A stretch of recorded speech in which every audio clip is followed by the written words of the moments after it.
Remember this, and Fred, you'll remember this. I talk about unity all the time within the Republican Party, and the example I always use is the 5 fingers. Everyone's got a different job. Every one of your fingers and thumbs got a different job on their hand. And they all go in different directions until you roll in the fist and they're united. And then you got something that does something. And that's the way I think the Republican Party's got to work. And I'm a member of this club, the Republican Club, the Women's Club, Allegheny Club, Carroll County Club. And I think we all have got to start working together and supporting one another in our efforts. So, thank you.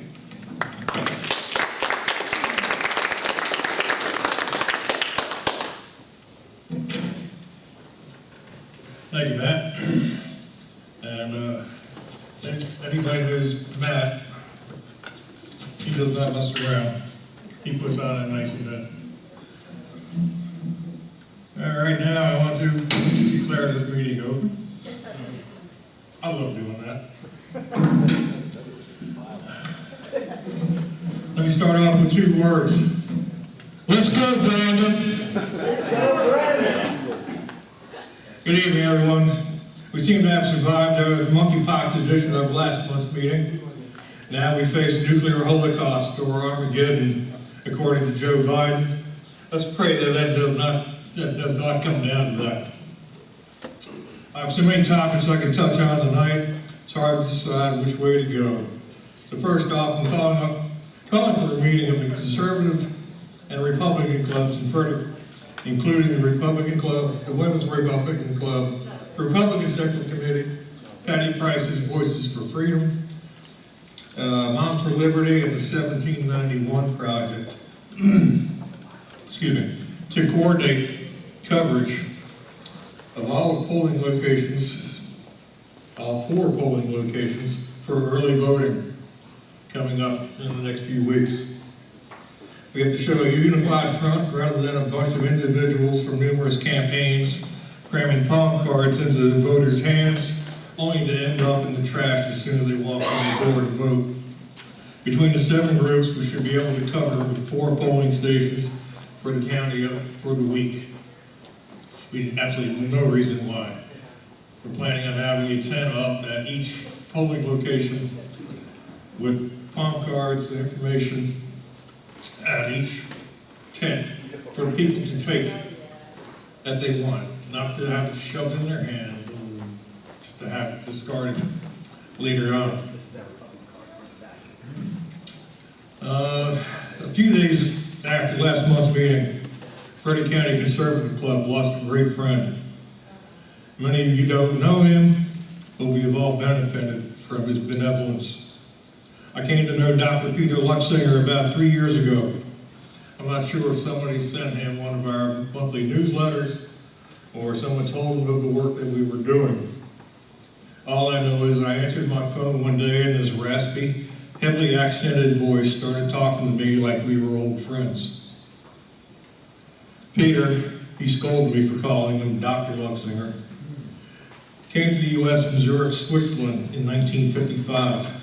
He intended only to stay for 1 year of postgraduate studies. In that year, he saw and loved the beauty that true freedom and liberty had to offer. My phone calls and emails with Peter always ended with saying, Peter asked me if we needed any money or if I knew a candidate that needed a donation. Silly man, we always need money. For Dr. Luxinger's love of his adopted country and charitable giving to the conservative causes, the board of directors and myself have decided to create the Peter Luxinger Patriot of the Year Award. The award does not have to go to a member, and it certainly does not have to be political. This is a patriotic award, and we will be accepting suggestions with an example of said patriotism through December. We will create a committee to go through said applications and determine a winner to receive the award at a meeting in March or April in 2023. We hope to make it a nice dinner gala, use it as a fundraiser, much like the Eisenhower dinner up in Washington County. Now, for the crux of why we're here tonight. I've flip-flopped back and forth several times as to whether I support Article 5 Convention of States. Now, I know using the phrase Convention of States sometimes sends people into a tizzy, but there's no way around it. Article 5 has had numerous names over the years, including CONCON, Constitutional Convention, and Convention of States. While there are numerous perceived reasons to have one, there are just as many reasons not to. You will hear these reasons tonight. We are all free-thinking people here tonight, and I do not expect my layman's words to influence any of you. That said, this is being my opportunity to speak. I will say this. Our Constitution was written by godly men, guided by providence. As our founders were writing and debating the Constitution and the Bill of Rights, they had disagreements. They would fall to their knees and pray to our Creator, then came back the next day and continued the debate. Sadly, we are not the godly country that we once were. I have zero confidence in our legislatures and representatives to be guided by the Almighty and not personal agendas. So without further ado, let me introduce our presenters tonight. Our first presenter is Bibby. There he is, Uncle Sam. Rick is a West Virginia native residing in Maryland, just outside Hagerstown. Rick's ties to Maryland date back to 1620, when his ancestors landed on the ship from Lancashire, England.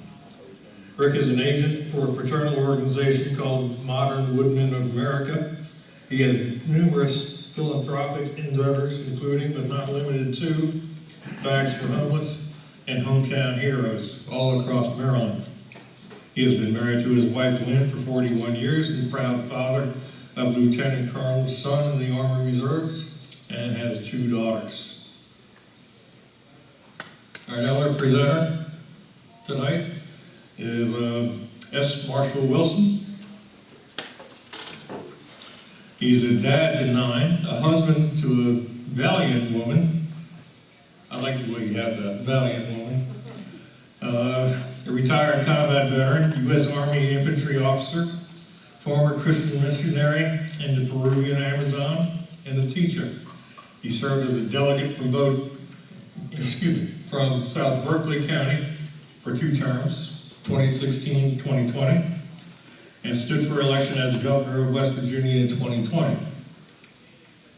He earned an Executive Master of Arts in National Security Affairs from the Institute of World Politics in Washington, D.C., and teaches a master's level course in military operations on command leadership. Also a bachelor's level course of U.S. government to high school seniors. He is currently a candidate for the West Virginia legislature and a proclaimed candidate for governor in 2024. Our next speaker will be, hopefully, our next Attorney General, Michael Peroutka. He's a former Anne Arundel County Councilman, elected in 2014. He represented District 5 and was elected council chairman in 2018. Michael graduated from Loyola College, now University, in Maryland in 1974, with a Bachelor of Arts in Business Administration. In 1981, he graduated from the University of Baltimore School of Law. Following his admission to the bar, he briefly served in a legal capacity for the Department of Health and Human Services before partnering with his brother in the law firm of Peroutka, PA of Pasadena, Maryland. In 2004, Michael was the Constitution Party's candidate for President of the United States, which I wish you had made it, because that way I would not have to carry my Republican card. I'd be embarrassed by it. He ran on a platform that sought to honor God, protect the family, and restore the Republic. As co Institute on the Constitution, a nationwide program teaching the principles incorporated in the Declaration of Independence and the U.S. Constitution and the Maryland Constitution. Michael has taught and lectured in Maryland and across the country about law, liberty, and government-related topics. He has 3 grown children and lives with his wife, Natalie, in Millersville, Maryland. On that note, I will turn it over to Uncle Sam. Thank you. Make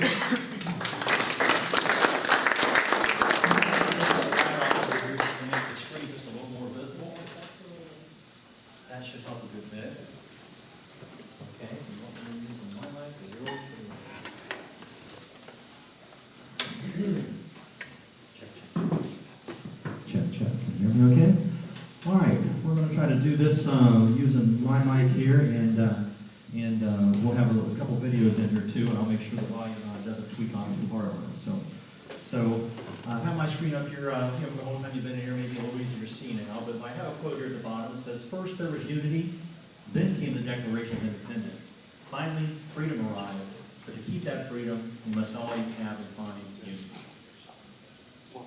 My name is Frederick Conservative Club for Liberty, my organization, and I'm going to be talking, but all you sets of ears out there are going to be listening to your own little radio frequency called WII-FM. What's in it for me?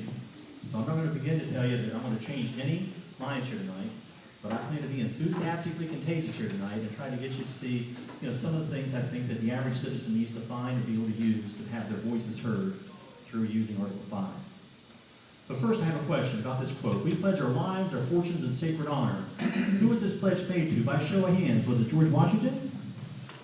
Each other. All right. Each other is the correct answer on that one. So that is the correct answer. A lot of folks sit there and say, "Well, I don't know, was it God? Was it the United States?"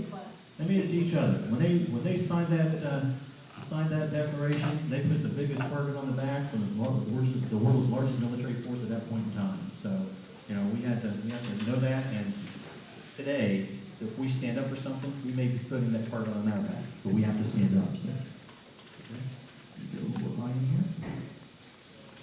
Okay, testing. Okay. So, how did I choose this funny name, Cobblers and Carpenters for Liberty? I read the eulogy of Charles Carroll of Carrollton. It was a history lesson for me of the founders. They only had an average age of 45 when they signed the Declaration. I learned that 2 were self-educated, Roger Sherman and George Walton. One was a cobbler and one was a carpenter. That's where the name Cobblers and Carpenters for Liberty comes from, is these 2 gentlemen here. I learned that patriots come in all shapes and forms and sizes. They don't have to be royalty or celebrity or even young or old. Patriots come from the people. Now listen to a few words from Ma Jode from the movie The Great Surrender. I'm going to try to make sure this doesn't go too loud when the video starts. I ain't never gonna be scared no more. A while ago, for a while it looked as though we was beat. Good and beat. Looked like we didn't have nobody in the whole wide world but enemies. Like nobody was friendly no more. Made me feel kind of bad and scared too. Like we was lost and nobody cared. You're the one that keeps us going, Mom. I ain't no good no more, and I know it. Seems like I spend all the time these days thinking how it used to be. Thinking of home. I ain't never gonna see it no more. Well, Pa, a woman can change better than a man. A man lives sort of, in jerks. Baby's born or somebody dies and that's a jerk. He gets a farm or loses it and that's a jerk. Well, a woman, it's all in one flow like a stream. The eddies and waterfalls, but the river it goes right on. A woman looks at it that way. Maybe. We sure taking a beating. I know. That's what makes us tough. Rich fellas come up and they die, and their kids ain't no good and they die out. But we keep a coming. We're the people that live. They can't wipe us out, they can't lick us. We'll go on forever, Pa, 'cause we're the people.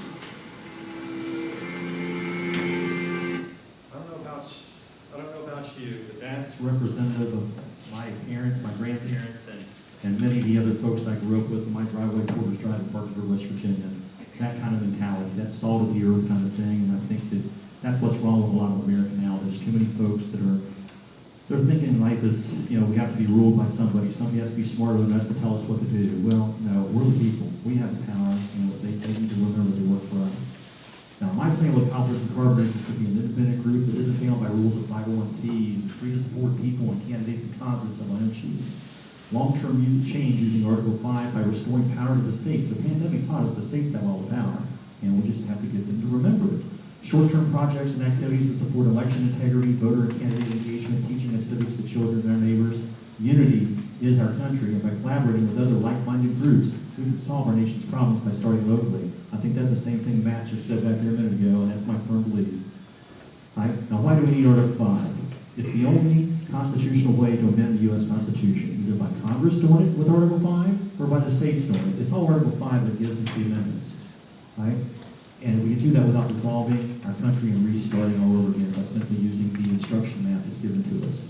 Now, our Congress should be close to the people. They should reflect the constituents' values, and they should be under the same rules, you know, and live by the same, you know, parts of life that they create for us.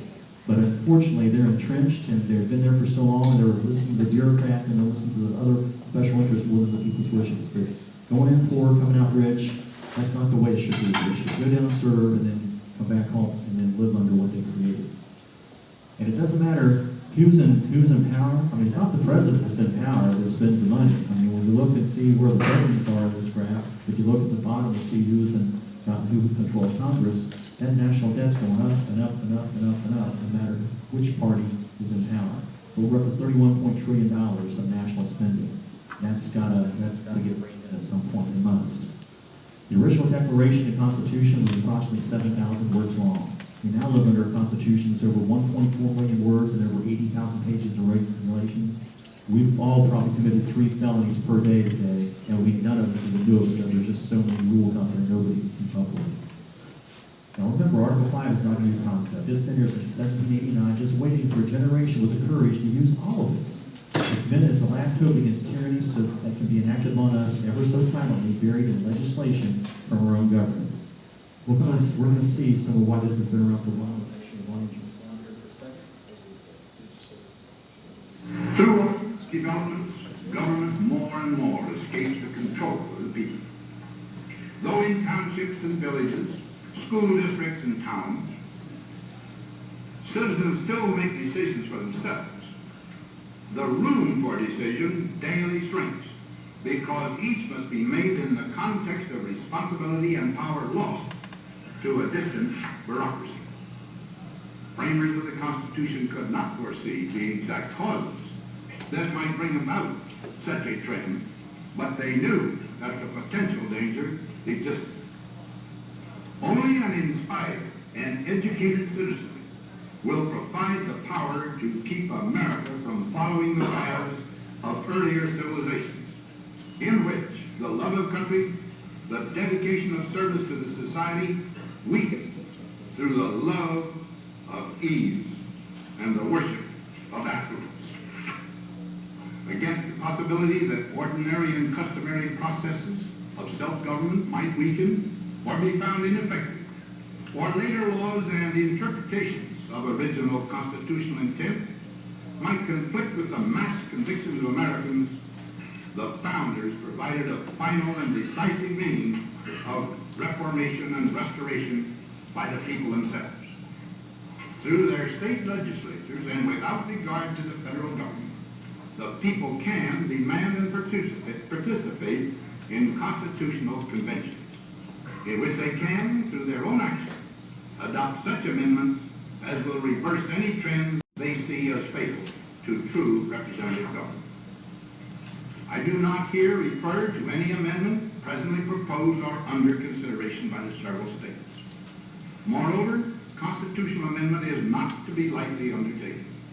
But if you and your generation, fortified by a superb education, with access to the knowledge and wisdom of the ages, and imbued with the spirit of our founders, decide that reformation of a radical kind becomes due, then I say, let nothing stop you.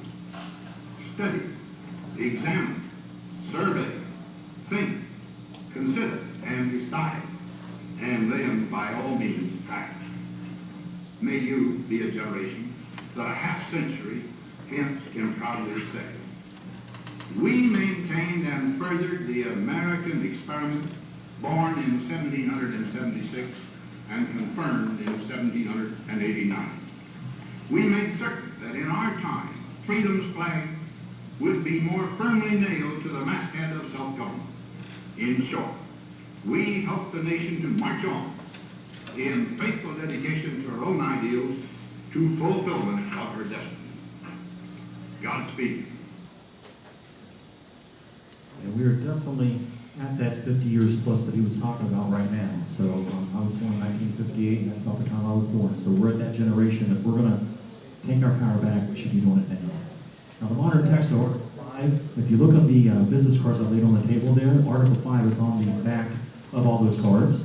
And the only thing that's, when I say the modern text, there's a section left off there about 1808 that was added at the last second to get it across the finish line.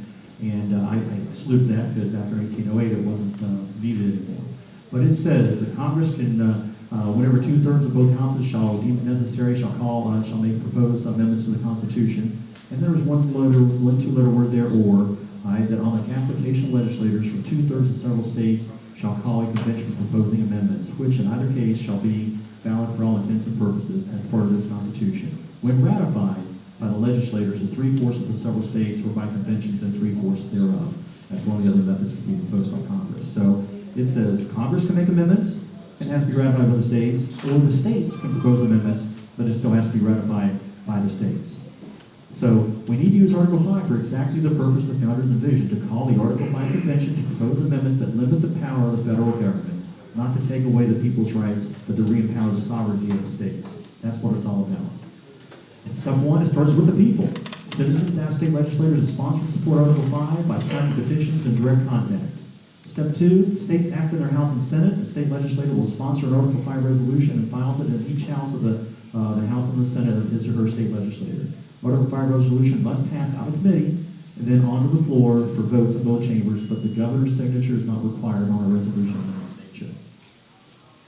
Then finally, the Article 5 Convention is called. When 34 sovereign states pass the Article 5 resolution, the states elect delegates to represent them at the convention with a stated commission based on the application submitted to Congress requesting the convention be called. The states may send as many delegates as they want, but each state gets one vote at the convention. So it has to be at least a 26-24 vote coming out to be able to move it out to the states.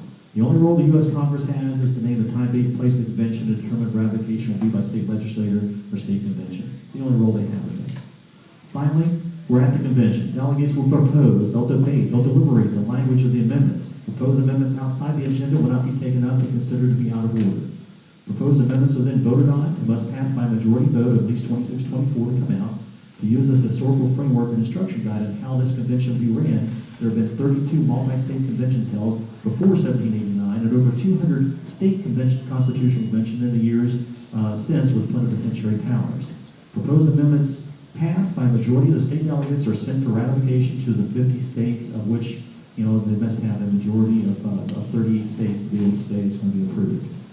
Now, ultimately, it's up to the states. And I say, trust we the people. We the people are closest to our state delegates. They can hear us. We can pick up the phone and be in an office and be seen talking to our state delegates. They're the closest to the people. Go see them and let them know if you're not happy. All it takes to kill a bad amendment is 38 states to stop a bad amendment. You need 38 states to say yes. Trust me, if I asked all of you in this room to agree on one thing tonight, I guarantee you it'd be tough to get 34 to say yes to the same thing, and if not, it'd be even harder to get 38 to say that. So it's not an easy task. It was meant not to be easy by the founders to make sure that we had a method to get us there that was going to be good. So finally, with the eyes of the founders gazing upon us, the suggested amendments will pass and become law. Now, some history in Maryland. Maryland 5 times in its history has supported Article 5 in 1935, 64, 65, 73, and 75. Things like balanced budget, school prayer, boundaries of congressional districts. Did we just have a lawsuit about that recently?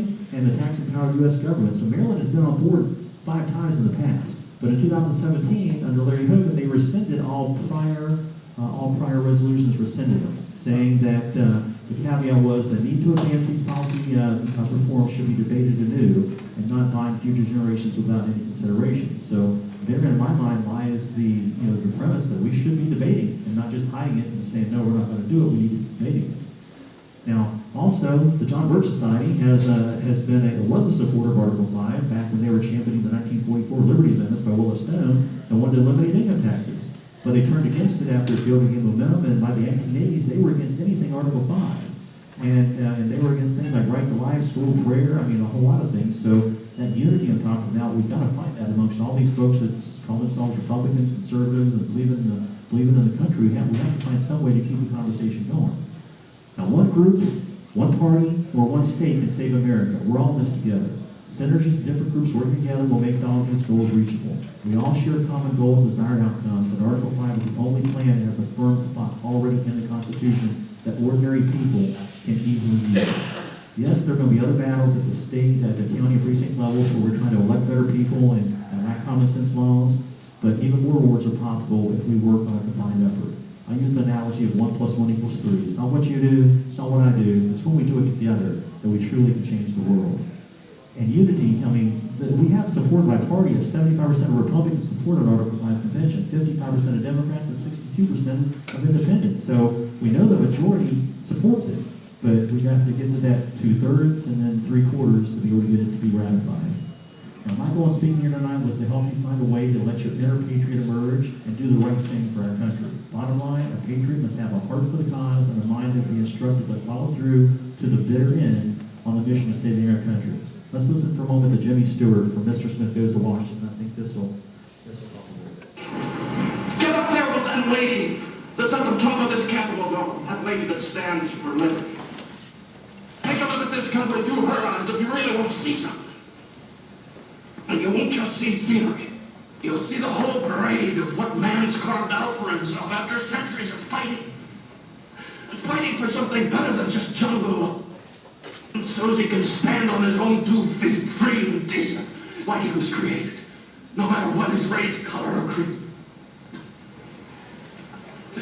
That's what you say. There's no place out there for graft, or greed, or lies, or compromise with human liberties. And if that's what the grown-ups have done with this world that was given to them, then we better get those boys' camps started fast and see what the kids can do. And it's not too late. Because this country is bigger than the Taylors, or you, or me, or anything else. Great principles don't get lost once they come to light. They're right here. You just have to see them again. One of my favorite movies of all time. I think It's a Wonderful Life might be a little in front of that one, but I love Jimmy Stewart.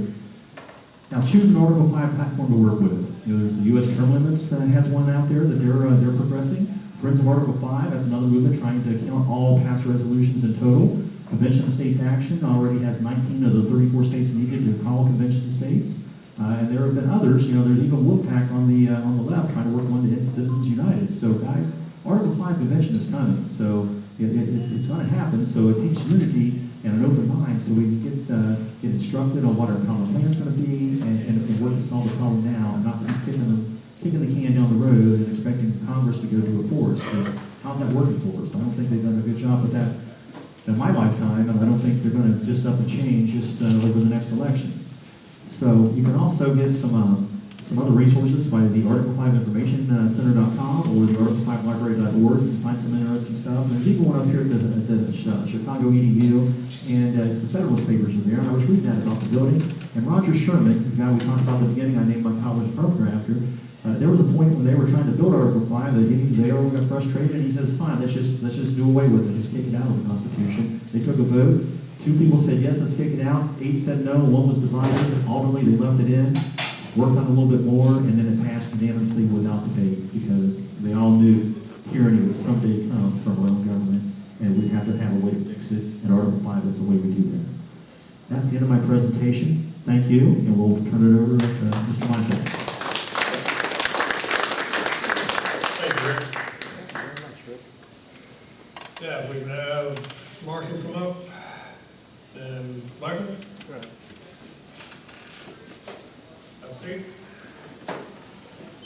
We We were supposed to have George Washington here tonight to preside over this debate.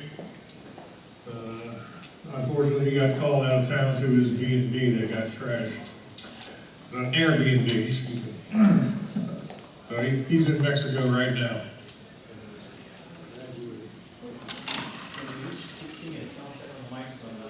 So the format will be... Is that working?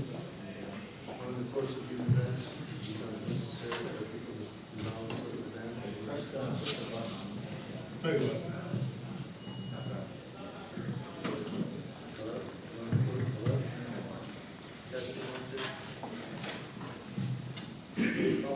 How about now? There you go. There you go. Always works better when you plug it in. Get a little trouble, a little less space there for you. Why is that? I'm not sure. That's second base.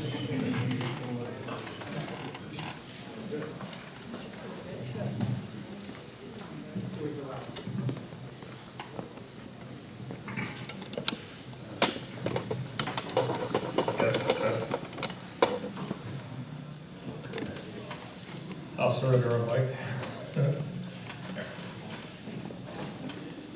Do that to everybody. The format would be, Mr. Wilson will start off. He is the proponent of Article 5. He has 5 minutes to make a point. Michael has 2 minutes to respond. And Michael will have 5 minutes to make a point. And you have 2 minutes to respond, sir. Just take it back and forth like that. Until midnight or what? We can open it up to questions from the audience if you have any. I'm a Baptist preacher. I can go forever. Yeah. All right, and go. Hi, y'all. Thanks for the honor of being here. It's really a privilege, and I've enjoyed meeting my debate opponent. He seems like a decent gentleman. And I'm really grateful. No, I'm serious. I'm really grateful for the fact that we can have this discussion in such a format. As a 2-term West Virginia state delegate, I've spent a lot of time arguing with people who would not listen to each other, trying to get them to simply listen to each other. So I'm grateful for this opportunity. Basically, what it comes down to, from my perspective, is that Article 5 was inspired brilliance. Now the thing is that we have to understand that it's Article 5 of the Constitution, right? It's not some separate document. It is integral to the Constitution itself, written by the same people, for the same purpose, and that purpose is, according to our Declaration of Independence, to secure the individual natural rights with which our God has endowed us, right? We hold these truths to be self-evident, that all men are created equal, that they're endowed by their Creator with certain unalienable rights, that among these are life, liberty, and the pursuit of happiness. You ready for this? That to secure these rights, governments are instituted among men. In other words, the government, any government, at any time, at any place, has no purpose other than to secure the individual natural rights, the rights with which each human being has been endowed by his Creator. That's it. That's the only purpose for government. All right? For that government to function that way, the founders of the United States of America understood that it must be a government, as Abraham Lincoln said years later, it must be a government of the people, by the people, for the people.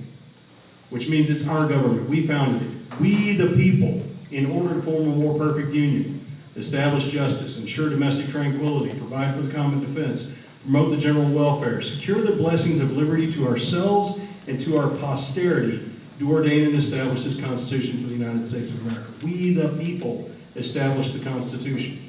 It wasn't some oligarchy, some aristocracy that did it. It was we, the people, who did it. And it was actually ratified, as you know, by the people through the states. I'm sure you all understand that. So when you go to Article 5, it is critical that we understand that there is only one way to ratify an amendment to the Constitution. There's only one. So all of this talk about how they're going to go in and they're going to make up a new Constitution or make up a bunch of amendments and just pass them right here is why, thank you, Al. No, I appreciate it. Thanks for the applause. The idea that what they're going to do is they're going to go in and just write a whole new Constitution is not valid because the Constitution itself allows for this process to amend the Constitution. This is the constitutional process to amend the Constitution. Now, of course, a lot of people want to bring up the Articles of Confederation. Can anybody tell me which article in the Articles of Confederation allowed for the amendment of that document? No, because there isn't one. There was no method for amending it. That is why the Constitutional Convention formed to write a new Constitution, because they could not amend the existing articles. That's it. Now, did they simply write a new Constitution and ratify it themselves? No. It still had to go before the states. It still had to be ratified by the states. All right. So the U.S. Constitution has been amended 27 times. 27 times. How many of those 27 amendments were proposed by Congress? 100%. All 27 of them. Right? Those include the 16th Amendment. What do y'all think about the 16th Amendment? Pretty good idea, right? Allow the U.S. government to impose an income tax on individual citizens. That's a great idea, right? Congress is batting 1,000 on that one. How about the 17th Amendment? You know what the 17th Amendment did, right? 17th Amendment allowed for popular election of senators. Now, that sounds like a good idea, except that we don't live in a democracy. We live in a republic, right? That's founded on principles, a nation of laws, not of men.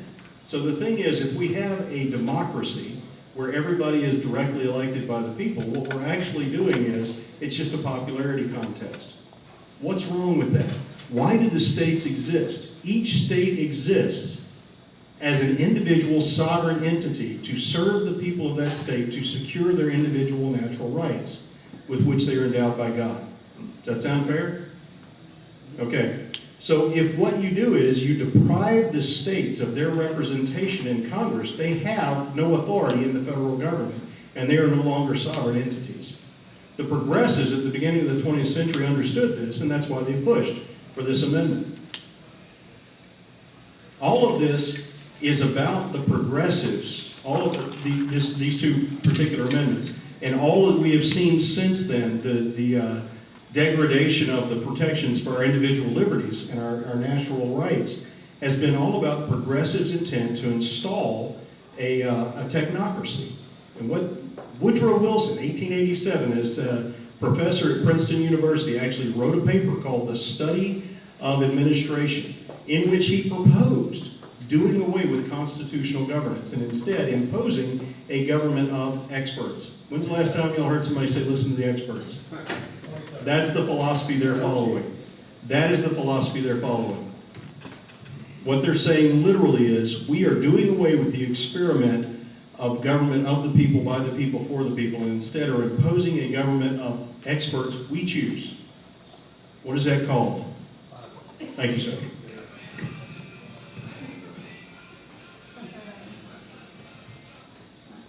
Thank you very much, Marshall. Thank you. And I want to just pause and thank the organizers. Thank you, Fred, and thank all of you for being here tonight. It's really a wonderful thing for me. I've seen some old friends here tonight I haven't seen in some years. The Embrys are here, and the Morsbachers are here. Of course, I know them a little more. And Nellie and Tom Jordan are here from Delaware. So thank you very, very much for this opportunity to be with you tonight. This is really not fair to me. It's unfair.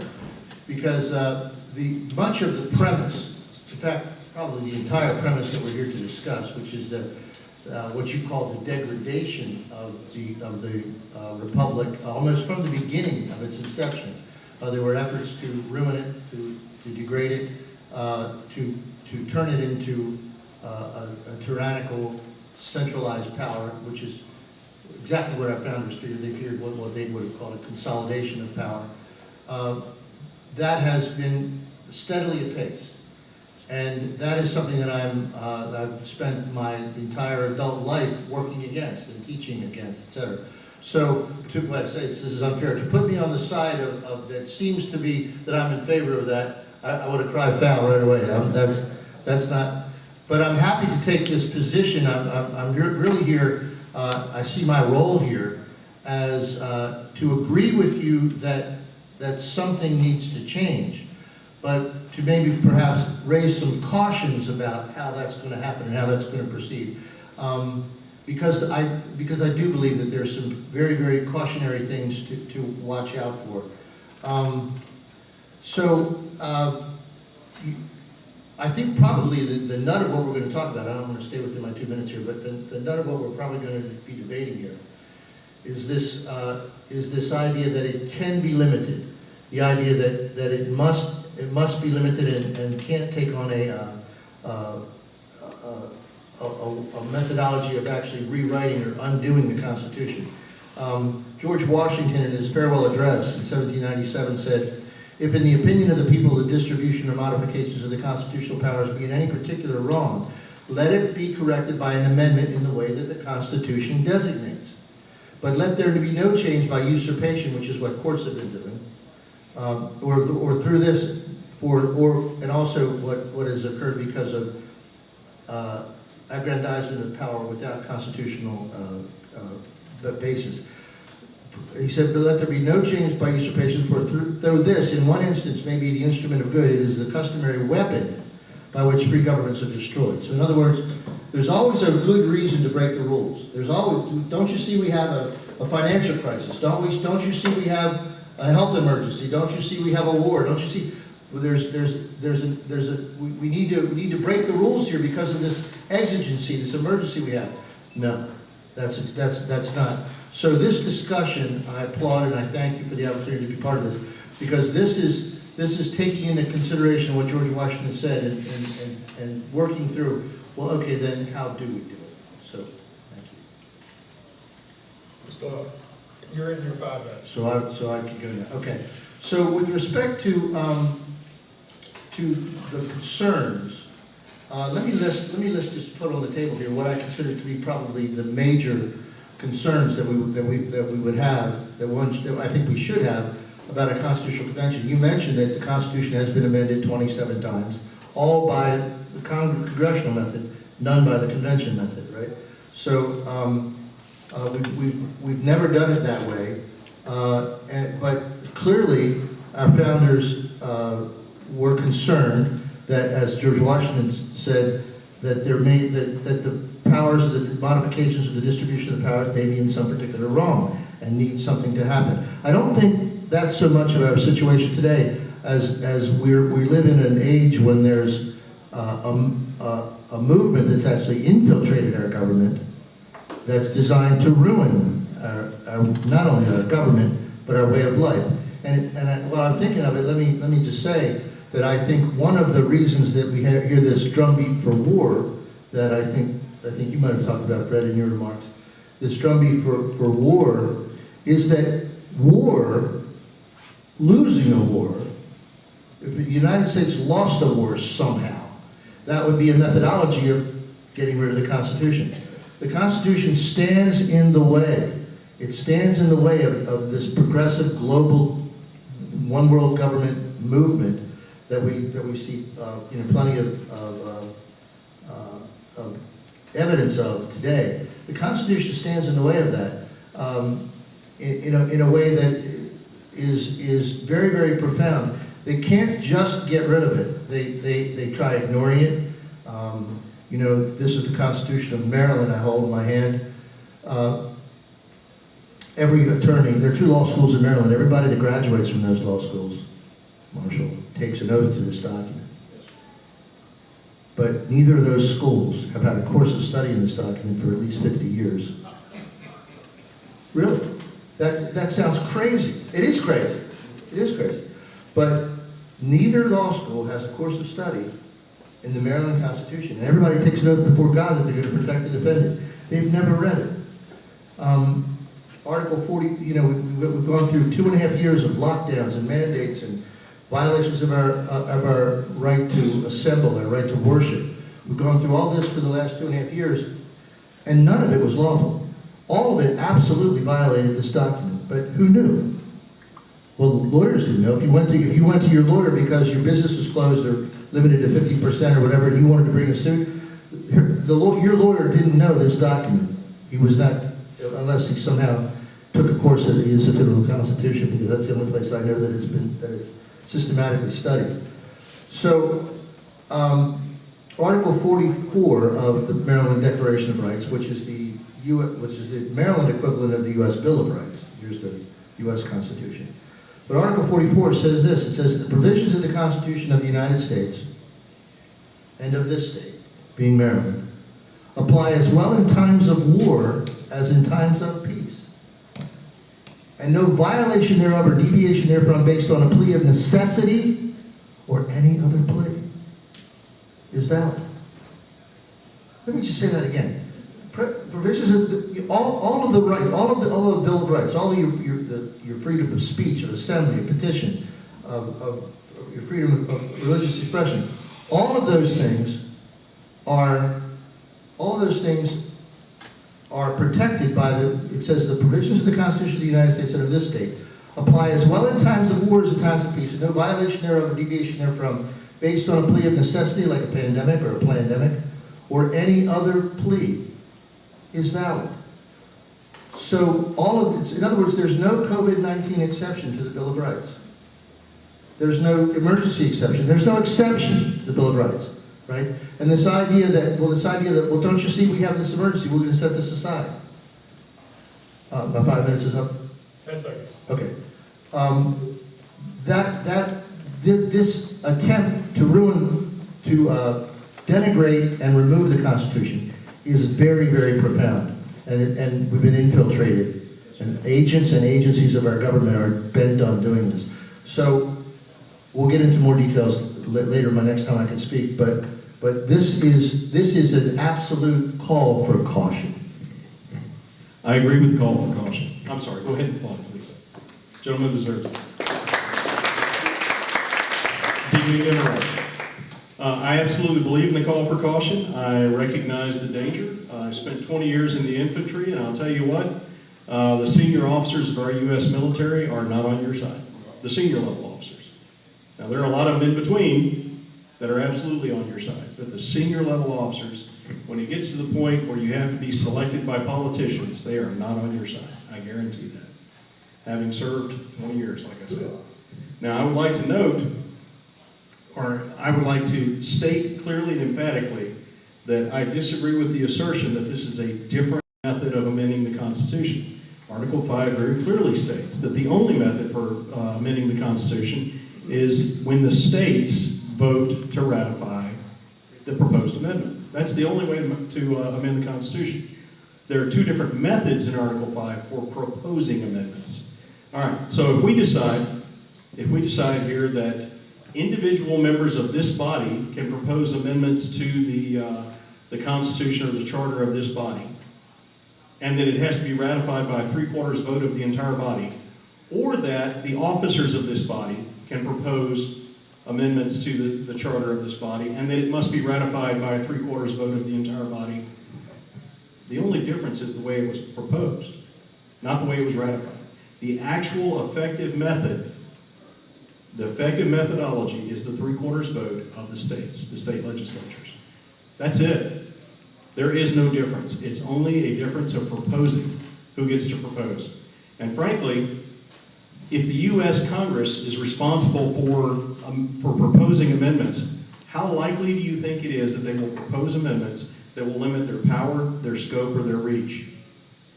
How likely do you think it is that the states might reestablish their sovereignty by limiting the power, the scope, and the reach of the federal government? That's the question here. Is that my time? All right, now you got 5 minutes. Okay. I have 5 minutes to continue on that point. Yeah, well, I agree that we should be cautious. There's no two ways about that. But here's the real issue. The real issue is if we are currently at a point where we can no longer trust ourselves for self-governance, the war's over. We've already lost. If we are no longer at a point where we can enact the provisions of Article 5 to have our sovereign states propose amendments to the U.S. Constitution, it's over. We're done. This experiment's over. The U.S. is done. It's no longer a government of the people, by the people, for the people. It is already an established oligarchy. That's it. We have already lost. So if it's not too late, then we must engage in it. If we engage in it, which we must, If we engage in it, then yes, we have to use caution. We have to be very careful that we, the people, watch the process. It's our process. It's our government. It's our Constitution. We formed it. We, the people, have to keep an eye on what's going on. I agree. There is severe danger, and it's prescient and it's present. It is on our doorstep. The wolves are at the doorstep. Our options are rein in the federal government. This is the process to do it. Or pretty soon people are going to start shooting each other. I have been to combat zones. I have lived in other places. I'm a combat veteran. I have lived in other places where the government has simply fallen apart. I have 9 children. I will do whatever it takes to ensure that my kids can raise their kids in a free country. Whatever it takes. I tell you what, I don't want that to be something unpleasant. I want it to be administrative. I want it to be legislative. I want it to be we the people reestablishing control over our wayward servant, our dangerous servant, the U.S. federal government, and forcing it to comply with the requirements of the Constitution. The only way to do that is Article 5, the states coming together and proposing amendments to limit the power, the scope, and the reach of the federal government. That is the only legal, constitutional, and bloodless way to do this. That's the only way to run this revolution constitutionally, legally, and in a bloodless manner. Thank you. Thank you, Marshall. I appreciate your point about there's only one way to amend it and 2 ways to propose that amendment. I appreciate that. I downloaded that. I wrote made a note of that. Thank you. Let's talk just a minute. Let's get into some of the specific things that I think we need to be careful about. In no particular order, let me just list a couple. First of all, the Constitution doesn't specify how delegates would be selected or what rules of procedure would be followed. Who would determine this? Would Congress determine this? And would it? And this is rhetorical in a sense of it, but you'd be happy to answer when you get a chance. But what about those rules of procedure? That's a worry. That's a concern. There's also no guarantee that the delegates of the new convention would share the framers' view. I say that the new convention would share the framers' view of human nature or their concomitant fear of government power. In other words, I'm very, very worried about infiltration. We live in an age of infiltration, and forgive my cynicism. Yes, thank you. Forgive my cynicism, but I'm worried about doing this now. I take your point of look, it's still us. If you can't trust the people, then you can't. But it's not really the American people that I don't trust. My cynicism has me worried that this new Constitution has already been written, and that this procedure there's already a way that it'll be subverted. And my concern, one of my concerns is that our Constitution and our Declaration of Independence now are based on a biblical worldview. We separate powers because we recognize that men are evil and groups of men are evil too. So we separate powers. We have a number of it was based on a biblical worldview, and I don't believe that exists sufficiently in the country now. And I don't believe that if we had a new Constitution, and again I know that's you don't think we're going that far, but the worry is if we had a new document, I'm not sure that worldview would underpin it. I believe it would probably be more like a United Nations document than our Constitution.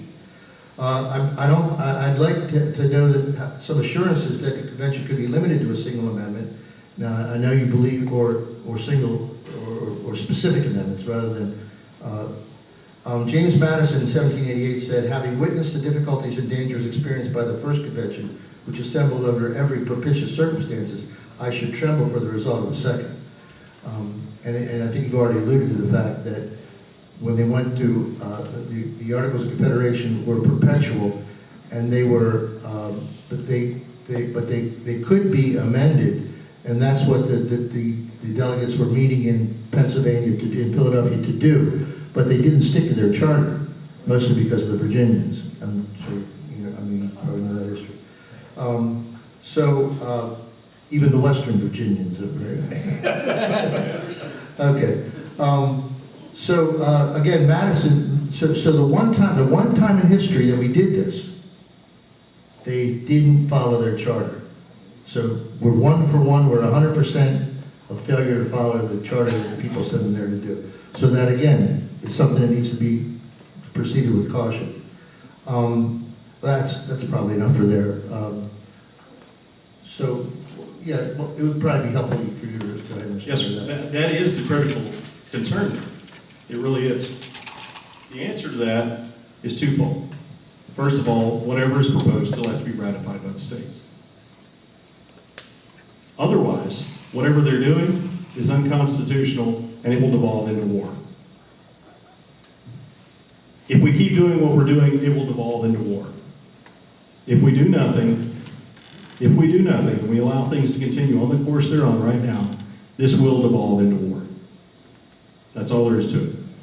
Because, as the gentleman stated, our government has been infiltrated, and they are using our government, which was formed to secure our natural rights, to actually deprive us of our natural rights. If you study history anywhere at any time, when you take the people out of the government, whether it's a monarchy where the monarch is benevolent and concerned about the people, or whether it's a republic such as we have where the people are no longer allowed to be in control of their republic, sooner or later it devolves into revolution. So we're already on the path to revolution. If we actually take action which allows those who want to push us into revolution to trigger it sooner, we're in a revolution. Nothing's different. There's no difference. The only hope that we have is to go through this process and do it right. So the controls that we have are, first of all, any changes must be ratified by the states.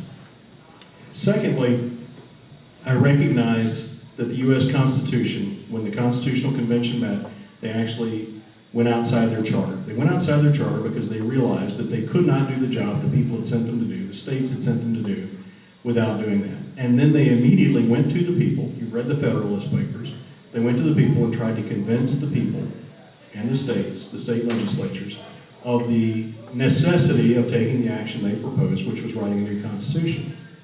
This is not a proposal for a new constitution. This is a proposal for amending the existing constitution. And I'd like to fall back on the fact that the U.S. Congress has proposed 27 amendments to the U.S. Constitution that have been passed by the states, that have been ratified by the states.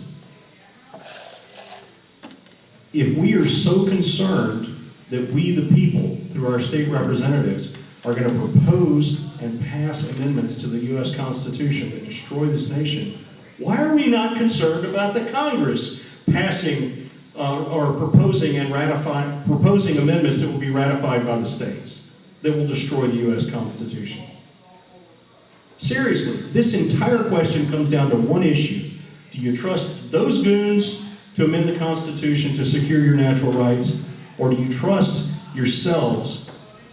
Do you trust yourselves to grab a hold of your legislators in this state and force them to abide by your will? Those are the two questions. That's it. That's what this entire thing comes down to. There is grave danger in this process. As an infantryman with 20 years of service, as a combat veteran, I will tell you that I undertook a number of operations that presented grave dangers to me, to my men, to our mission, to our principles. And yet they were necessary.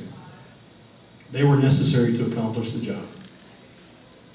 Now, what I told my soldiers was that my job as their commander was to get the job done and take care of Joe. Joe being the soldiers, each of my soldiers, whichever one. But the first element of that is get the job done. And to get the job done, we had to undergo vast, horrific risks. And we had to pay attention to what we were doing. And we had to do the job right. If you sit where you are, and if you refuse to use the congressional or the constitutional provisions that allow you to regain control of your government, you have already lost. You need to look your grandkids in the eye and say, I'm sorry you're a slave, but I simply would not go through this process. Now, it is possible that we'll go through this process and lose, but we're already losing. This is the only process by which we can enact a legal, constitutional, and bloodless revolution to reestablish our control of our federal government. Thank you, sir.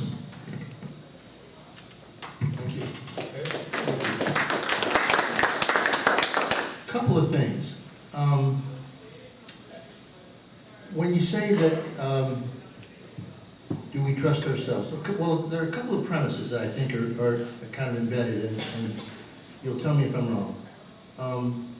One is that we've already lost, or well, I'm getting the feeling that we're saying we need to do something. This is something. Let's do this. And what's putting us there is this premise that this is the only way, this is the only thing to do. This is the only thing to do. I'm not sure I buy that premise, this is the only thing to do. I've spent a great deal of my life trying to engage in constitutional education. I'm certainly going to tell you that that's been wildly successful. But it represents another thing to do, I think.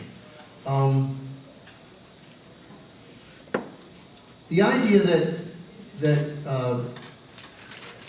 we must trust ourselves, that phraseology, again, I worry a little bit, because we have people across, millions of people across America took a totally experimental gene therapy and put it in their arms, and put it in their bodies, and they're still doing it. And so when we say we trust ourselves, yeah, there might be certain ones of us or groups of us that I might trust in certain things, but generally trusting the public, I think P.T. Barnum said something about that, right? Nobody ever went broke underestimating the intelligence of the American people. You know, people that believe in climate change, they believe in voodoo, they believe in all kind of things. So to just say we need to trust ourselves, I think, doesn't completely dispel these concerns. I'm going to throw it back to you, but let me put a couple of other questions in here that I think need to be answered. If we're going to, if the end result of this, assuming that, I guess I want to ask this in the form of a question. What is it that you're trying to accomplish? And what, in other words, is it term limits that we're trying to accomplish? Is it just that? Is it other things? What is it that we're trying to accomplish, and specifically? And then, what makes you think that if we change certain language, that anybody's going to obey it any more than they do now? They don't obey the Constitution now. You know this question's coming. You know, so they don't obey it now. What makes you think if we add an amendment that has different words? I mean, is it the words of the Constitution that are the problem? John Adams said that this Constitution was intended for a moral and religious people, and it's wholly inadequate for the governance of any other. So when we look at the problems we're having in America today, is the Constitution the problem, or in light of his statement, have we stopped being a moral and religious people? That is to say, a people capable of self-government. Is that the problem?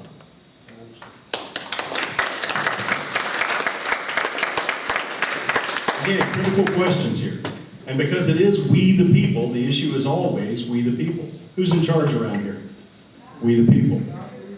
Now, when I was training young officers in the Army, well, according to our Constitution, it's we the people. When I was training young officers in the Army, one of them walked into my classroom and said, well, sir, you know, rank do have its privileges. And I said, rank has one privilege, that's a parking spot with my name on it. And somebody's always parked it. All rank has is responsibilities. Being in charge means one thing and one thing only. It's all your fault. That's it. Who's in charge around here? We are. Now, I have all the same concerns. I mentioned earlier that I'm an ordained minister. There's a certain way that I think people should live. I've taught theology. I am absolutely convinced that the Bible is true. Here's the difference. The difference between believing that people are going to act the way that I believe they should and that people will vote to uphold their individual natural rights is that even if they don't believe their individual natural rights come from God, each one of them still believes that they have a right to those rights, that they want the government to uphold them. Does that make sense? You can still make that argument to people who refuse to believe in God, who refuse to submit to His will. You can still explain it to them that we need to have that argument within the context of a government that protects a society in which we can have that discussion and we don't kill each other over it. You can show them historical perspectives. You can show them things that are going on right now. When the government doesn't secure the natural rights of every single person, regardless of their creed, their ethnic background, how tall, how ugly they are. I'm short and ugly. I'd like to have my individual natural rights protected.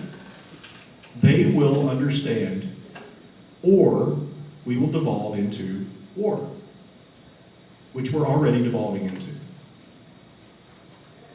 I'm not saying this is a 100% solution. I'm not saying it's going to work. I am saying that if we don't do this, we have no excuse. This is the method that is provided to us by the founders to reassert our control over our servant, the government. And if we don't use it, we are done.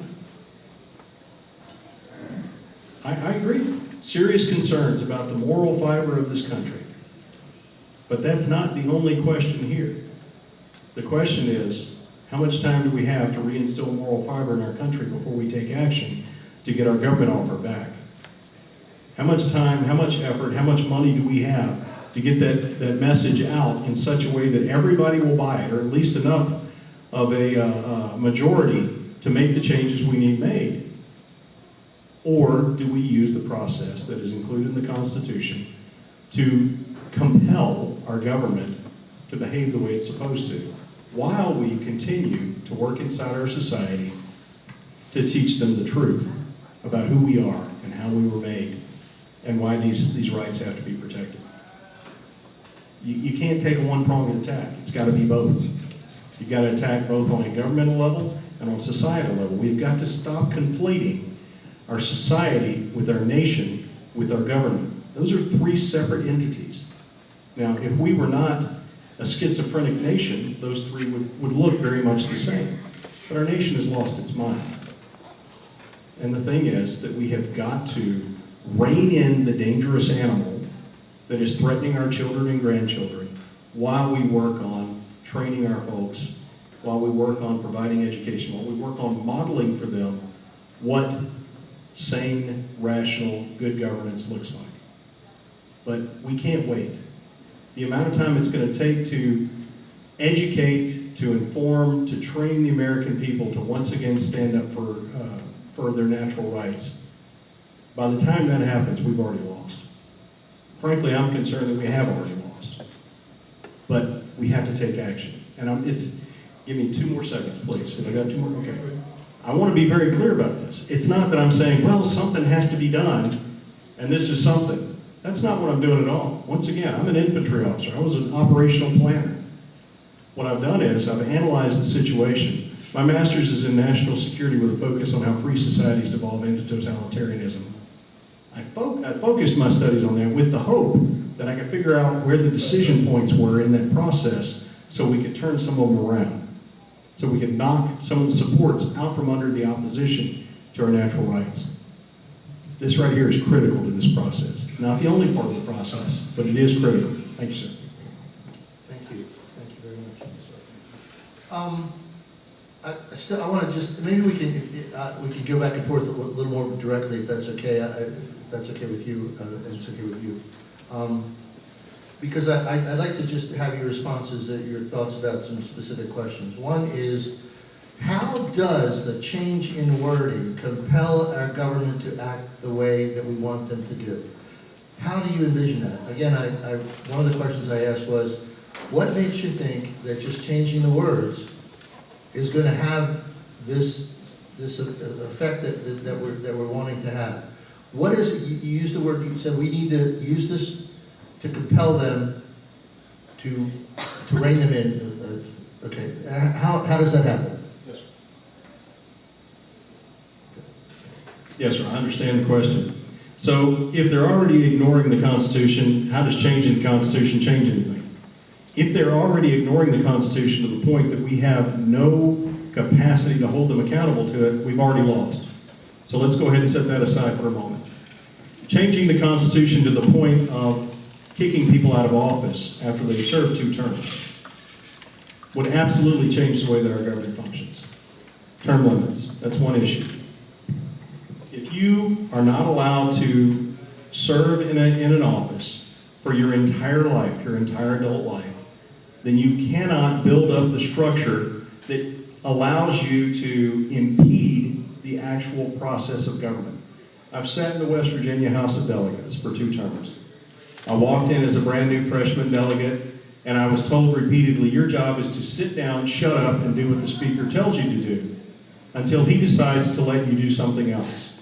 And I repeatedly responded, I don't work for the speaker, I work for the people of District 60. And I will do exactly what they require of me under the Constitution. The problem is that the structure exists. Also, you mentioned earlier, sir, and I thank you for bringing it up, George Washington's farewell address. One of the other points he made in that farewell address is that parties will ruin the government, will ruin the nation, and they will destroy your freedom. Right? So I can tell you from looking from the inside how that happens.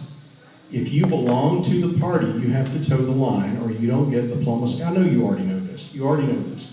But they literally will find someone to run against you in the primary if you don't play the silly games. The people have no representation. But if you remove those people who are entrenched, you say, okay, you've had your shot at it, go home and be a farmer. Go back and work in the coal mine. Go back and get a real job that produces something. That will absolutely change things. Now, does that mean that during their 2 terms they're gonna actually uphold the Constitution? No. No, but what it means is they will not develop the power structure that allows them to completely dismantle it like they're doing right now. So that's one issue. There are various other amendments that I would like to see happen. For one, I would like to see a balanced budget amendment. I know that's been bandied about. I know the issues with that.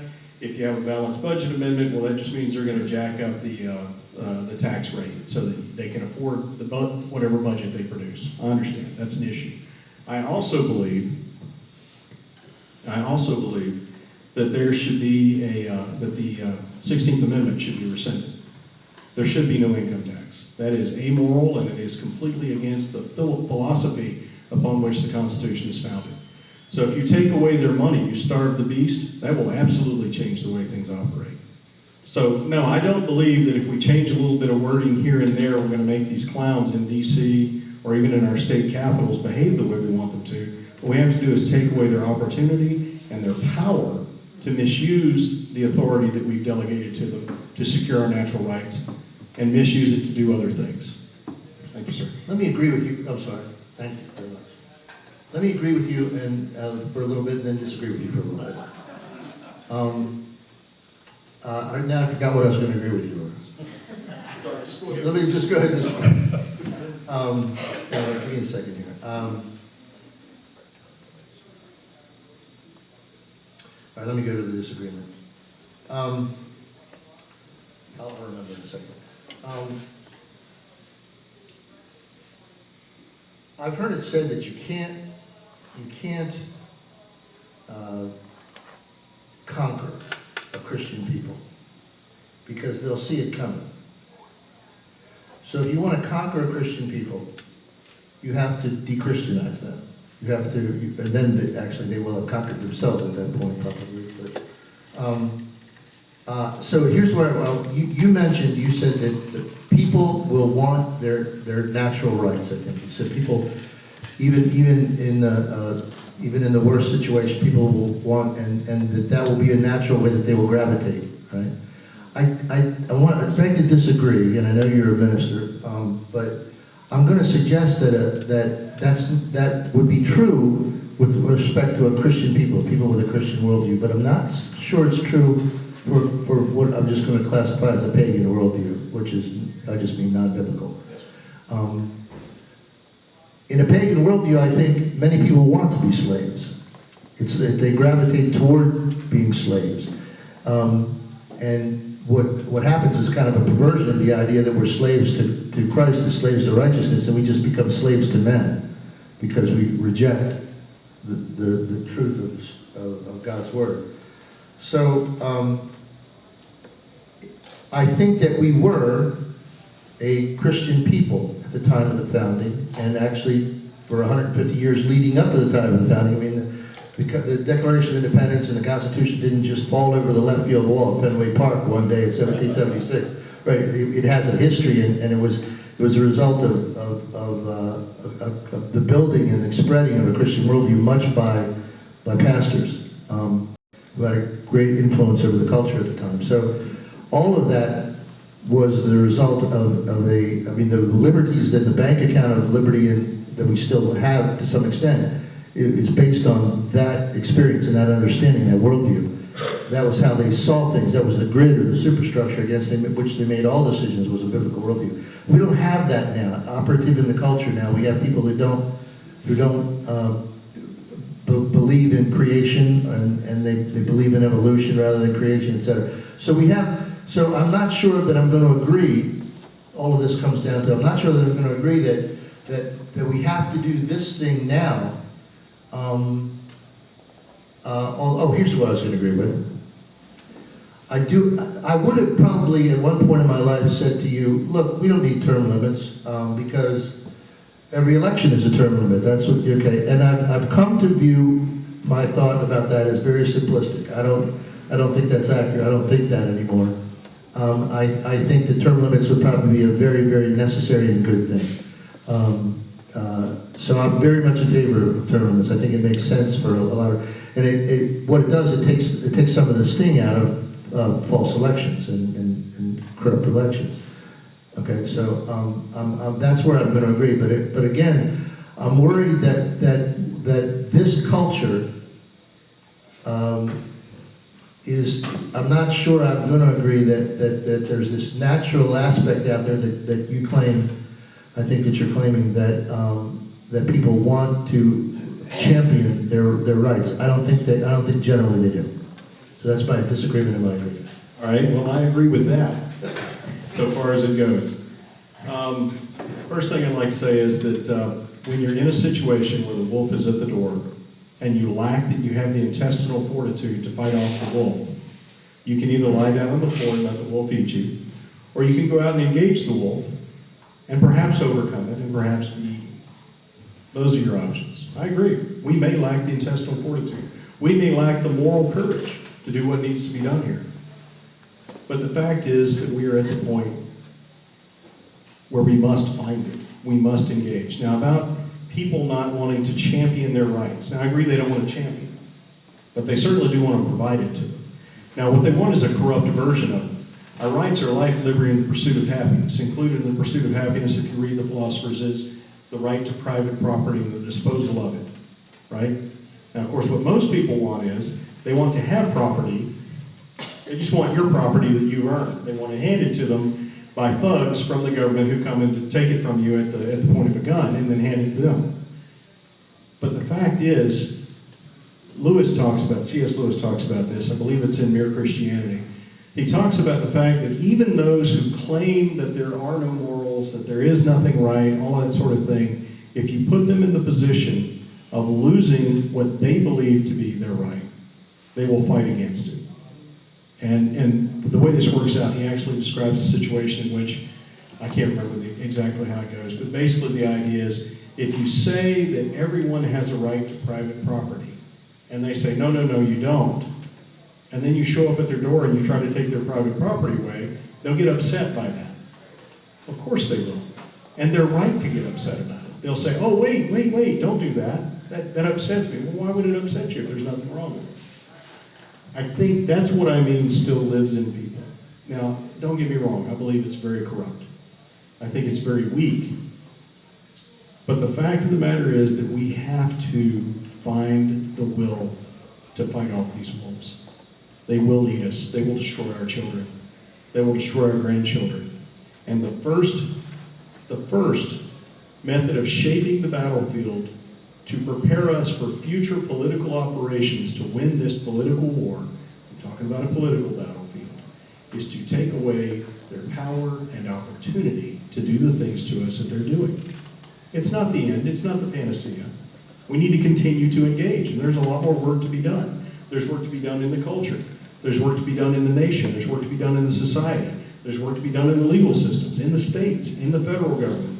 but it starts by depriving them of the power and the opportunity to continue to ravish us. Thank you, sir.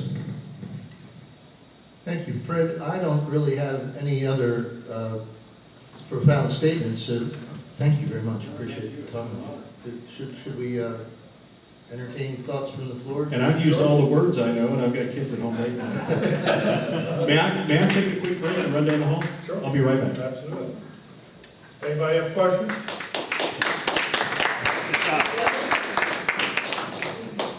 Okay. Do you want to get people to write the questions down, Fred? The thing actually comes back. About a great influence over the culture at the time. So all of that was the result of the liberties that the bank account of liberty that we still have to some extent is based on that experience and that understanding, that worldview.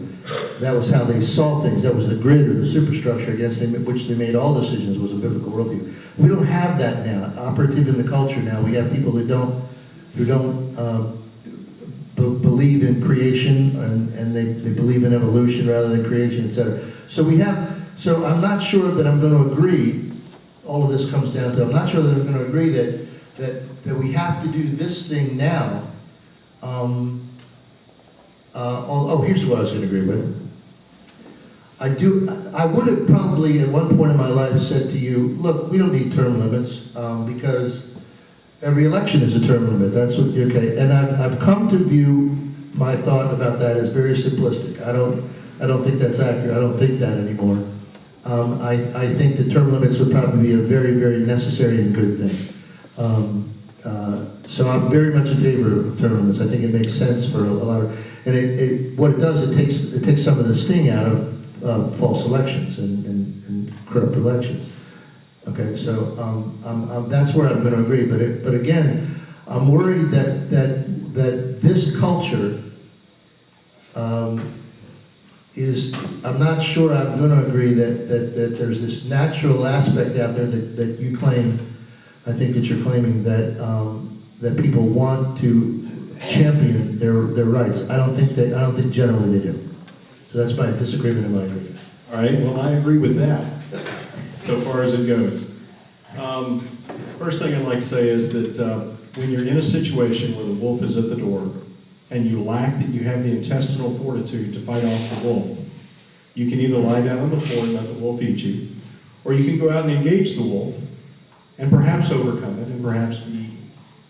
Those are your options. I agree. We may lack the intestinal fortitude. We may lack the moral courage to do what needs to be done here.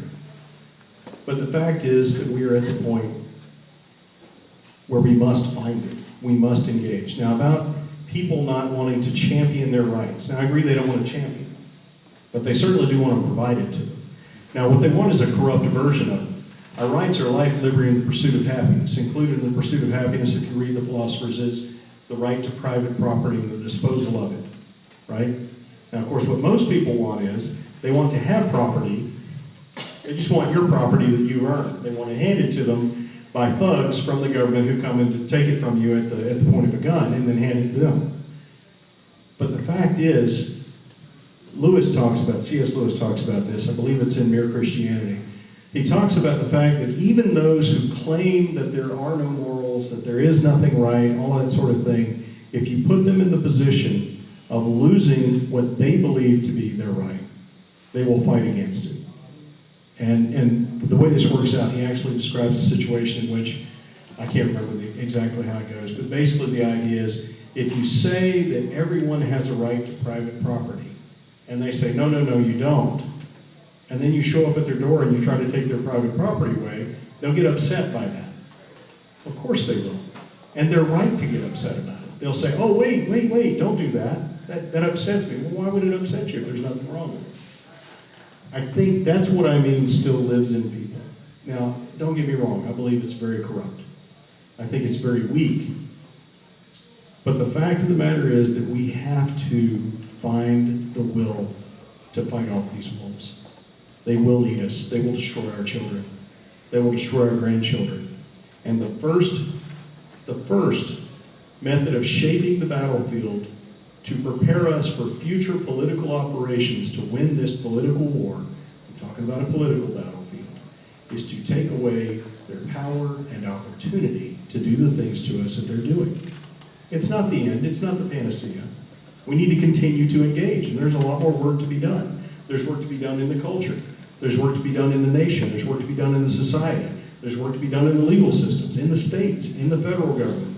But it starts by depriving them of the power and the opportunity to continue to ravish us. Thank you, sir. Thank you, Fred. I don't really have any other profound statements. Thank you very much. Appreciate you talking. Should we entertain thoughts from the floor? And I've used all the words I know, and I've got kids at home right now. May I take a quick break and run down the hall? Sure. I'll be right back. Absolutely. Anybody have questions?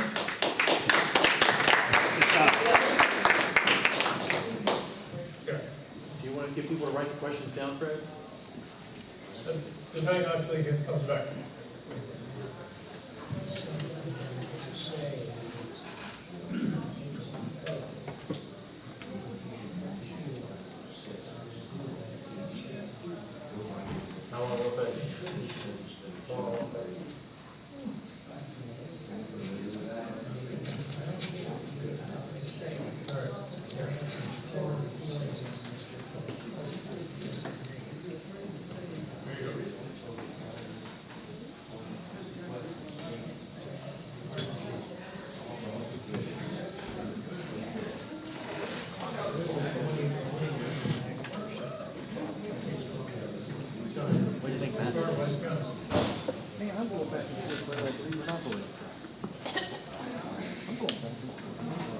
I'm a Constitution guy.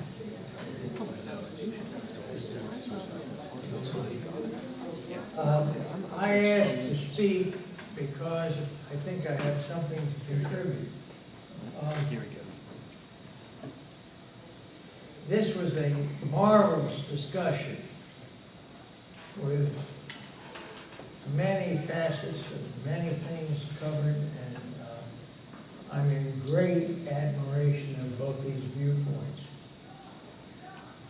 But I think there is something missing. And I'm trying to wait till the other guy gets back. There he is. The phantom disappeared.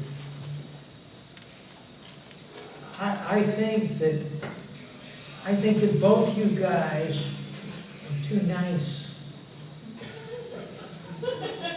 You're gentlemen. How about that? You're Christians. I'd like to say, I've never heard that. You believe in truth and righteousness. And you believe in the Constitution of the United States, as I do. This is not these times.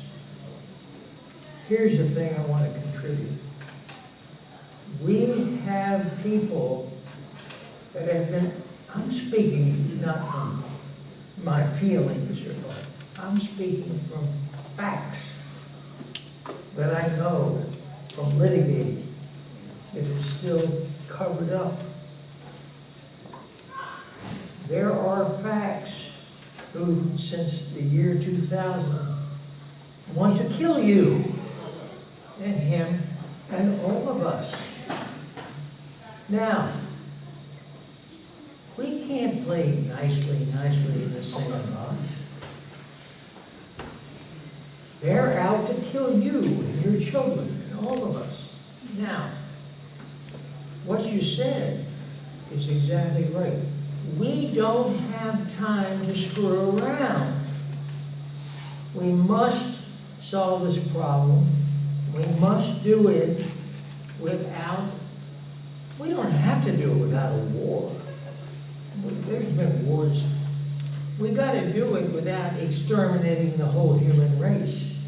That's a limit. That's a real limit. So, how do we do that? Look, I know about the Constitution of the United States. I think it's maybe the third greatest document ever created in human mankind. And it has its ways to amend the Constitution. The first thing we have to do is not get exterminated. This is real serious stuff. And therefore, all of your discussions about we don't have time, that's right. We can't do it with rewriting the Constitution. We need boots on the ground, and guess what? We don't have them anymore. The communists have got them right here in our own country. Now, a friend of mine just said to me, there's hope. His first name is Bob, for those who know him. There's hope. What's the hope? I said, well, we can rewrite, we can negotiate. You did it. No. This country has, if I can remember his numbers correctly, 10 times more guns than all the rest of the civilized world put together. So we really don't have to be pushed around. But what we have to have is a resolve to stop all this mamby-pamby stuff and stick to our Constitution and tweak it a bit if it needs tweaking. But we better hurry up. Now, the cheating that is going on, I am an expert in it right now because I have listened to about 25 experts on this subject that know a whole lot more than me. And the cheating is well established. Now, are we going to let the communists and the radical Democrats and all the rest of these crazies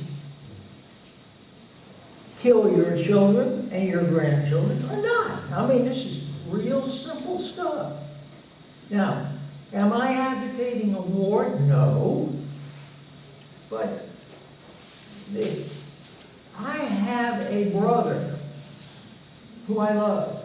I have two brothers who I love. You love both of them? I love both of them. But one of them is what I would classify as a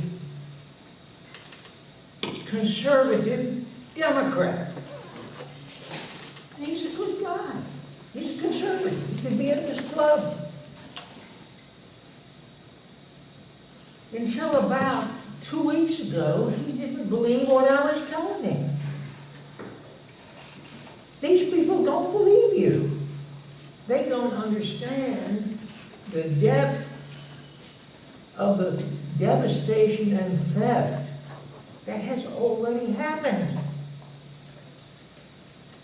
The system in Maryland for counting votes is as described by a guy.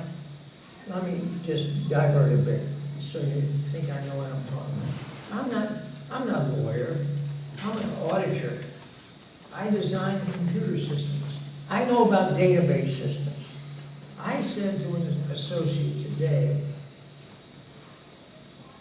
there is only one way that this country could have generated the charts and mathematical summations of correct data that shows that votes went down in the last election. They went down here, they went down here, they went down here, and all those votes got piled into the, this marvelous one of Biden, etc. The only way you can do that is cheating. And there is a system in effect right now in Maryland as the most skillful fraud system ever generated in the history of mankind for counting votes. Now, who said that? Did you hear it? No, sir. I heard it. You know who said it? Who said it? Joe Biden. I don't know whether he's drunk or what, but he said it right on television. So we got a real serious situation, and that's all. That's the end of my message.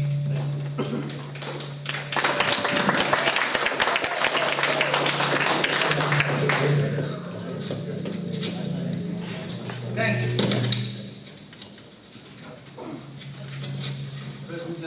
We're at the end of this gentleman's. Okay. I'm sorry, I've got kids at home, my wife's at work. And I'm trying to stay married myself. Yes, ma'am. Real quick. To the gentleman that I told, I just wanted to find out, how would you propose that your plan would work? So let me do the statement the way I feel today. If things were like the way you say, that we need to have people speaking and saying that they want to defend their rights as given by the Constitution, if that was true, we would have a room full here today, standing up, coming in the door. Nobody's here but few of us. So how do you think you're going to, right now, the way the country is, we are governed by foreign countries, world powers that control our government, that our government here controls the media and the media controls. So, as the Secretary Minister, you can see, I'm sure, at your church, I don't know if you see it or not, I see in my church, people at the churches are not like they were before. They are diminishing the people going to church. They are diminishing the listening and the understanding what this country is going through. It's like they are, well, it's gone really anymore. People are dumbed down. Like my husband mentioned, if people are being told there are about 40 or 60 genders, and we know there's only 2 genders, and people are silent about saying no, they just have to accept. So how are you telling me that your method is going to work from now to the 2024 when we are having elections on the 8th of November and people are not even blinking their eyes to go vote? The percentages that went to vote at the primaries are minimum. When everybody, if they work the way you say it will be, there will be also, there will be 50% is not happening. So how do you propose we are going to do what you say we have? Gracias por la pregunta, señora. Es buena pregunta. ¿No? The thing is that it has to be a comprehensive approach. I have never said this is the only approach. This is the only way to rein in the federal government, to stop them in their tracks and to prevent them from continuing audaciously to deprive us of our natural rights. It's not the only step we need to take, and it's certainly not the long-term complete program. The other things we need to do are the education, absolutely, right? Absolutely has to happen. But what you have to have in all operations is security first. So what you do is you identify the enemy. You identify the enemy's intent. We all here have identified the enemy. The enemy is the government. It's not our friend. We have to knock out from the government, knock the government off of its feet. We have to take away the power that it's using to supersede its authority to deprive us of our natural rights, or the free exercise of our natural rights, because it can't actually take our rights away from us. So there has to be a way to punch them in the face and say, stop. Why we do these other things? Yes, sir. Go ahead. Nellie, in fairness, I don't think he actually said that he guaranteed it would work. I think what the argument that he's made, and I appreciate it, is that it must be done. I'm not positive I totally agree, but I think his argument is not necessarily that it will work, but that it must be brought to bear. It is part of a comprehensive strategic plan to restructure the government to function the way it's supposed to. How long is it going to take that? Well, it should have been started about 50 years ago, to be quite honest with you. But we're here now. Well, we're here now. We don't have much option. You know, I really wish that my father had done what I'm doing. I am teaching. Okay, you mentioned we're all concerned about the moral base. We all agree, I believe, that the moral base of this nation is bad. And you talked about your church. Well, I teach a systematic theology class in my church. By the way, I taught it first in Spanish for years, and then I came to West Virginia, and I'm teaching the same class in English. But I'm trying to help people understand what Christianity is, why we believe what we believe, and what it means about what a man is, man being the creature man, not a masculine creature, but rather what man is and what he is before God, and what our duties are before God. And I believe that is absolutely the foundational requirement for all of this to be repaired. But while it's being done, we have to stop the wolves from devouring our kids. Sir, And yes, ma'am. I accepted this country. I picked this country by choice. I'm a foreigner born. I came here. It took me several years to decide to be a citizen. And I love this country. And I see that people are dying to it instead of loving their country. Mm-hmm. That is what it worries me. Like I keep mentioning, no people here. It means that we are dead in the faith because the faith is what should keep us going. Absolutely. So then we are too behind, too late. I agree wholeheartedly with everything you just said. But I am not the kind of man who says, well, that's it, we're done. We have to find it. Yes, ma'am, we have to. Yes. Can we hear from this gentleman here? Yeah, we never did get around to how we were going to appoint the delegates for these changes. And I'm somewhat concerned that we are running the risk. I don't think the risk assessment on this operation is complete. Agreed. And we're running the risk of elimination by amendment. That's what concerns me the most, that the process is going to get out of hand. We're supposed to be trusting ourselves, the body politic. And then I would just mention a few things. Baltimore City, Montgomery County, PG County. And we're going to trust them to appoint our delegates? My point here is that if we cannot trust ourselves, this experiment's over, we've already lost. So taking this action, yes sir, so taking this action is the only option we have left. Either we are being devoured currently by the wolves, or we still have a chance, and if we have a chance, we have to take this action. Well, I think the soft spot here is the process for appointing the delegates, and that is where I view the highest risk. Agreed. Once again, this is a very risky operation, and we the people need to be engaged at each point in the operation. But there's nothing riskier than sitting down and letting the bad guys devour it. Well, your risk assessment indicates that we should take action right now. Well, this process takes a long time. I don't think we're ready right now. Okay, but this process takes a long time. You have to have 38 states on board. Right now we've got, what, 19, right? 34, you got 19. 34, I'm sorry. So you need, yes, How sir. will we appoint delegates in Maryland? I can't tell you, I don't live in Maryland. The legislature. Yes, sir. Tom. I mean, I understand, and I believe it's heartfelt, what you're saying. I mean, I think I'm agreeing with this gentleman back here. If I want a 30-story building, and I don't get down to the bottom floor quickly, something bad. We can make any decision why, what it is. The elevators don't work, and the stairs fell through. And my only choice is to jump out the window, or figure out another way to get down. Well, right now, we're talking, what you're saying, we should jump out the window because it's got to be done. No, sir, I'm saying we should rappel out the window. Use a process to get down to the bottom instead of sitting around waiting for someone to save us. That's the point.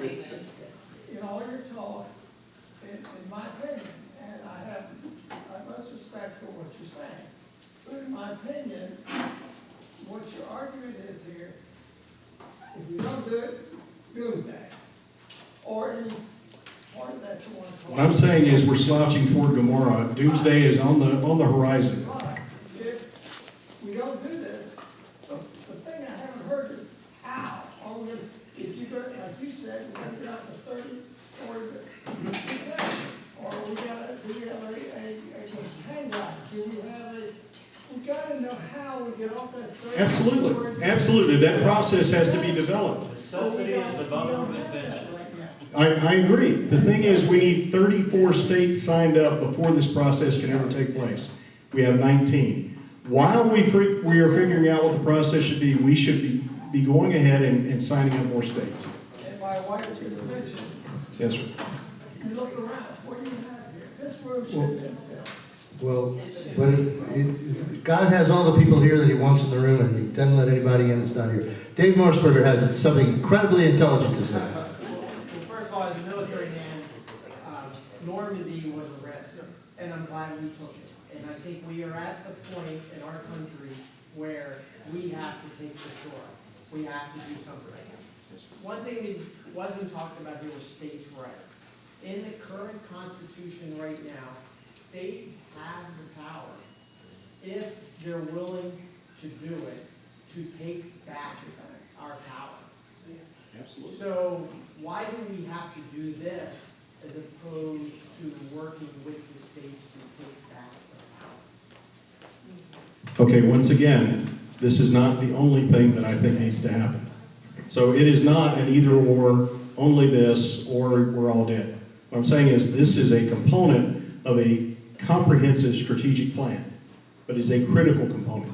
What this does is, once again, deprives the U.S. federal government of the power and the opportunity to continue just wholesale ravaging us of our natural rights. That's it. It just provides a little bit of a security buffer so that we can do all these other operations that need to be conducted. Gentleman in the back has a question. Yeah, just one point, no question. I want to make a point.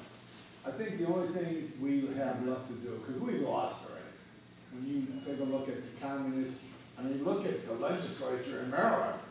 It's like you wouldn't believe this 50 years ago. We got two things that we do.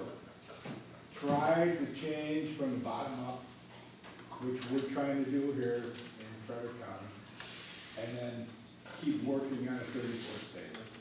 That's all we got. If we lose up two things, we lost anyway. So that's all we can do. Yes, sir. And if I may, I'd like to add, your analogy, Dave. You talked about hitting the beaches at Normandy. Easy Company didn't parachute into Berlin. They didn't. They went into Normandy, and they fought their way all the way across Europe to get to where they were going. This is a long, hard slog. And to the gentleman's comment about how all of this is felt for me, I want you to understand, I don't speak from my feelings. This is analysis. This is years of study and analysis. Okay? Once again, I have a master's degree in national security. My master's was focused on how free societies devolve into totalitarianism. I can take the timeline of the pre-Bolshevik Revolution, leading up to the Bolshevik Revolution, I can show you exactly where we are on it. This is not happening to you, it's being done to you. And we have to deprive these people of the power and the opportunity to continue doing it without any impediments. Tom, you got a question there? Yes. On the initial slide presentation, first quoted Article 5, how the states apply for the convention and Congress calls it. Then followed another slide that supposedly outlined that the states would choose delegates and the process. My question is, on that second slide, what is the authority on which those assertions were based? Since it's Congress that actually calls the convention, what if Congress should assert that because it calls it, it has the authority to select the delegates, say where and when it will meet, what it will consider, and so on? Yes, sir. I understand the question. Now, first of all, I want to note that it says Congress shall call a convention. So they don't have the choice whether or not they're going to. If they refuse to do it, we've already lost. The Constitution is over. The U.S. government is a complete loss. Because it says it very clearly, they shall do it. I understand that might actually happen.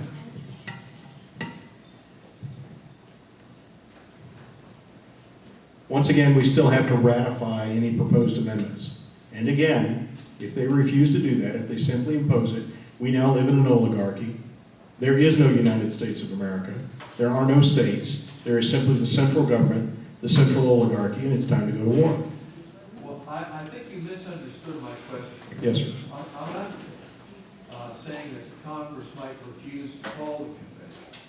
I'm saying, suppose Congress says that because it is the one that has the authority to call the convention, it therefore has the authority to dictate who and what will participate. The qualifications of the Yes. of the participants, yeah. Yeah, say loaded with socialists, gun grabbers, Green New Dealers, delegates of that sort. Yes, sir. I understand. And once again, the only answer to that is it must be ratified by the state legislatures. Can we call that the final word? I learned a lot tonight, and I'm very, very grateful for being here. Thank you very, very much.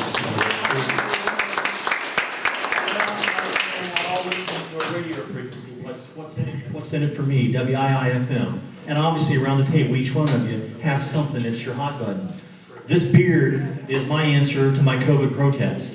I did that in 2019 to protest COVID. I didn't get involved in my Inner Patriot didn't come out until a zoo I volunteered for had PETA show up and take their private property and said it was their right to do so. And I said, how can a charity come take your private property? My Inner Patriot came out in January 2020 when I stood picket line at that zoo. And I'm out here now doing this, dressing up as Uncle Sam and doing something. I'm doing something. And if other people let that WIFM hit them and start doing something, pretty soon we'll have a movement. If you all just sit down in your rooms and say, oh, well, it could be, would have been, should be, nothing will happen. You have to get out and you have to make your statement. And this beard is for real, it ain't fake. It ain't on there just for the day. It's on there because I'm making a statement. And all of you can too. And that's my point with WIFM. 1 + 1 = 3. It's not what you do, it's not what I do, it's when we do it together that we will make the difference and change this country. So please join me in that moment. Thank you.